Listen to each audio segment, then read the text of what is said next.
That's the end of questions to Secretary of State for Scotland. We're now going to come to questions for the Prime Minister. I will first call the Prime Minister to answer the engagements question, and then I will call Andrea Jenkins to ask her supplementary. Prime Minister. Mr. Speaker, I know the thoughts of members across the House are with the people of India. We're supporting India with vital medical equipment, and we will continue to work closely with the Indian authorities to determine what further help they may need.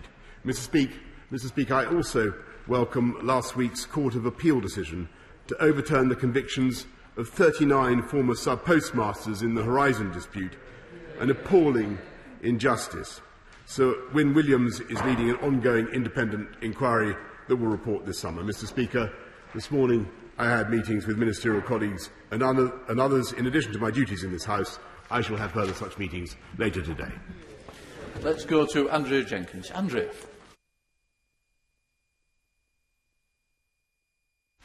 You're on mute, I think, Andrea.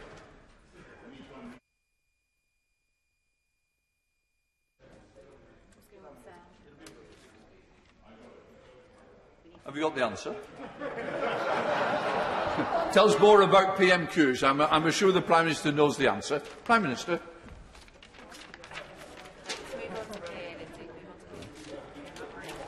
You can't do it.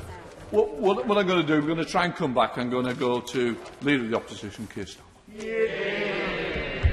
Thank you, Mr. Speaker. Can I join the Prime Minister in his remarks about the humanitarian disaster we're witnessing in India? I know the UK has already committed some support, but given the scale and gravity of the disaster, I hope the Foreign Secretary will set out today what more the UK will do to help the Indian people in their hour of need. Can I also join the Prime Minister in his remarks about the Post Office case and ongoing injustice? And of course, today is International Workers' Memorial Day, and this day, this year, after all the sacrifices our frontline workers have made during the pandemic, it's even more poignant than usual. I join in solidarity with all those mourning loved ones today.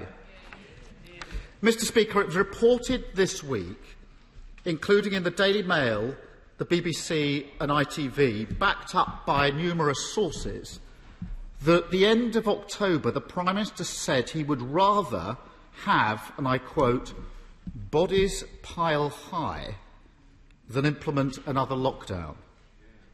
Can the Prime Minister tell the House categorically, yes or no, did he make those remarks or remarks to that effect? Prime Minister. No, Mr. Speaker, and I think the right honourable gentleman is a lawyer, I'm given to understand. I think that if he's going to repeat allegations like that, he should come to this House and substantiate those allegations and say where he heard them and who exactly is supposed to have said those. Who exactly is supposed to have said those things, Mr. Speaker?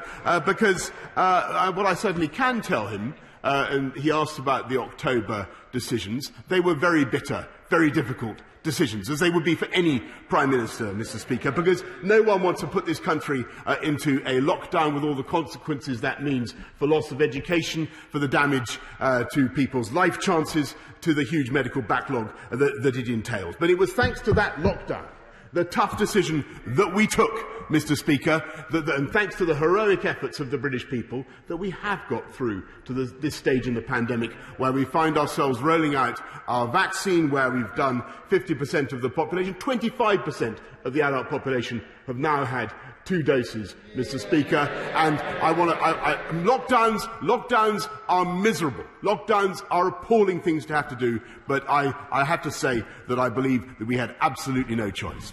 Yes, Starmer. Well, somebody here isn't telling the truth. The House will have heard the Prime Minister's answer, and I remind him the Ministerial Code says, and I quote, "Ministers who knowingly mislead Parliament will be expected to offer their resignation." I'll leave it there for now. Turning to another issue, there'll be further on this, believe you me, who initially, and Prime Minister, initially is the key word here, who initially paid for the redecoration of his Downing Street flat? Prime Minister.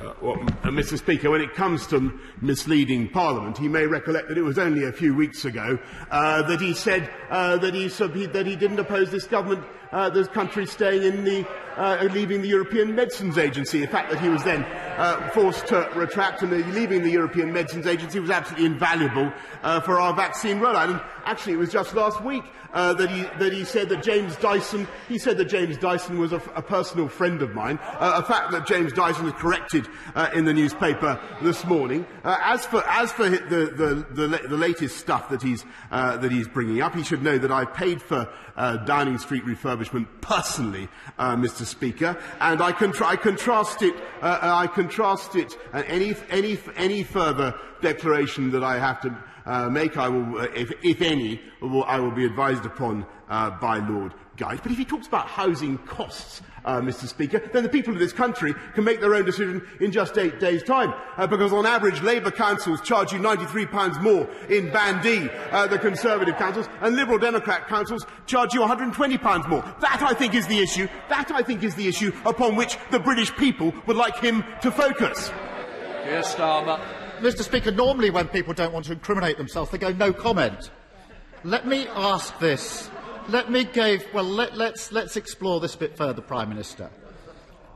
Let's ask it a different way. Either, this is the initial invoice, Prime Minister, initial invoice, either the taxpayer paid the initial invoice, or it was the Conservative Party, or it was a private donor, or it was the Prime Minister. So I'm making it easy for the Prime Minister. It's now multiple choice. There are only 4 options. It should be easier than finding the chatty rat, Mr. Speaker. So I ask the Prime Minister again, who paid the initial invoice, Prime Minister, for the redecoration of the Prime Minister's flat, the initial invoice?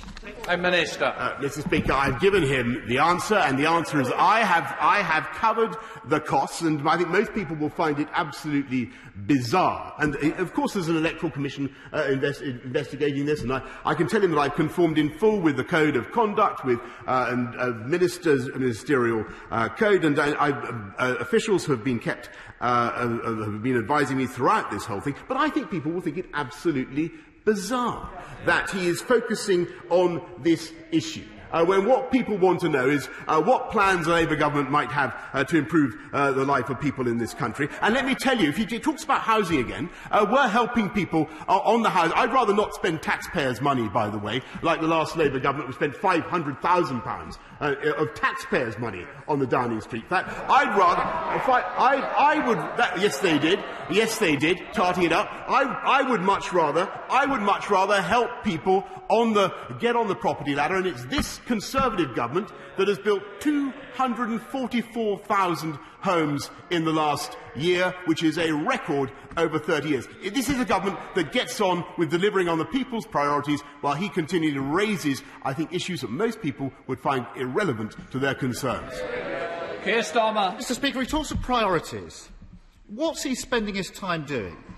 This is a Prime Minister who, during the pandemic, was nipping out of meetings to choose wallpaper at £840 a roll. Just last week, he spent his time phoning journalists to moan about his old friend Dominic Cummings. And he's telling the civil service to find out who paid for the redecoration of his flat. The Cabinet Secretary has been asked to investigate who paid for the refurbishments in the flat. Why doesn't the Prime Minister just tell him? That would be the end of the investigation. Mr. Speaker, it's been widely reported that Lord Brownlow, who just happens to have been given a peerage by the Conservative Party, was asked to donate £58,000 to help repay for the cost of this refurbishment. Can the Prime Minister, if he's so keen to answer, confirm, did Lord Brownlow make that payment for that purpose? Prime Minister. Mr. Speaker, I think I've answered this question several times now, and the answer is that I have covered the costs. I have met the requirements that I've been obliged to meet in full. And when it comes to the taxpayer and the costs of Number 10 Downing Street, it was the previous Labour government. I think Tony Blair racked up a bill of £350,000. And I think what the people of this country want to see is minimising taxpayer expense. They want to see a government that's focused on their needs and delivering more homes for the people of this country and cutting council tax, which is what we're doing. And it's on that basis that I think people are going to judge our parties on May the 6th. Keir Starmer. Answer the question. That's what the public scream at their televisions every PMQs. Answer the question. The Prime Minister hasn't answered the question. He knows he hasn't answered the question. He never answers the question. The Prime Minister will be aware that he's required to declare any benefits that relate to his political activities, including loans or credit arrangements, within 28 days. 28 days, Prime Minister, yes. He will also know that any donation must be recorded in the register of ministers' interests, and that under the law any donation of over £500 to a political party must be registered and declared. So the rules are very clear. The Electoral Commission now think that there are reasonable grounds to suspect that an offence or offences may have occurred. That's incredibly serious. Can the Prime Minister tell the House, does he believe that any rules or laws have been broken in relation to the refurbishment of the Prime Minister's flat?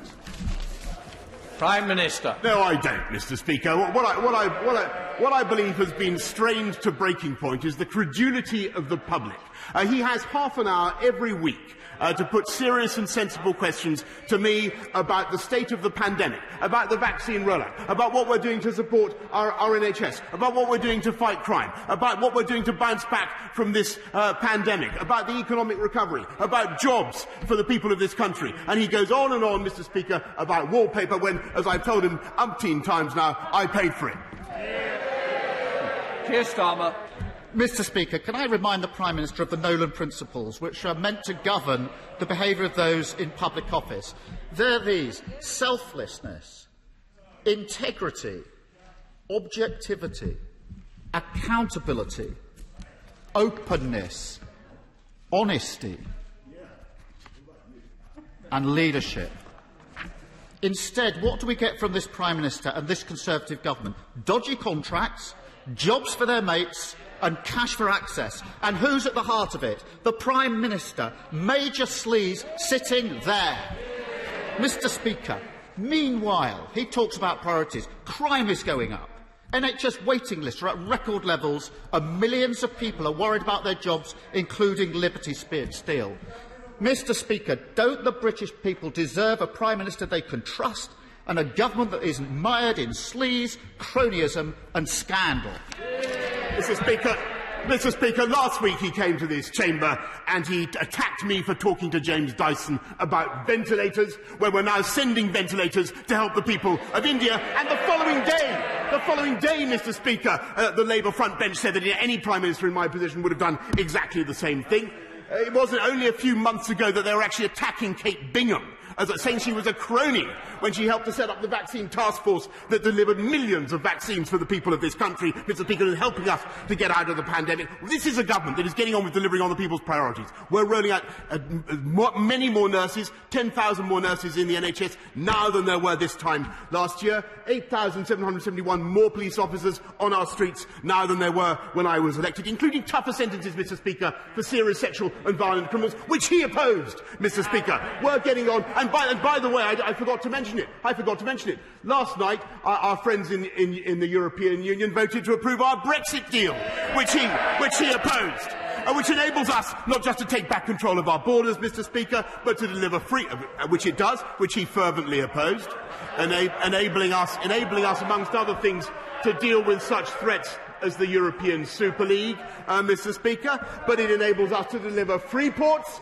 in places like Teesside, and above all, taking back control of our country has allowed us to deliver the fastest vaccine rollout in Europe, as he well knows, Mr. Speaker, which would not have been possible if we'd stayed in the European Medicines Agency, which he voted for. Mr. Speaker, week after week, the people of this country can see the difference between a Labour Party that twists and turns with the will wind that thinks of nothing except playing political games, whereas this party gets on with delivering on the people's priorities, and I hope that people will vote Conservative on May the 6th. Let's see if we can calm it down a little.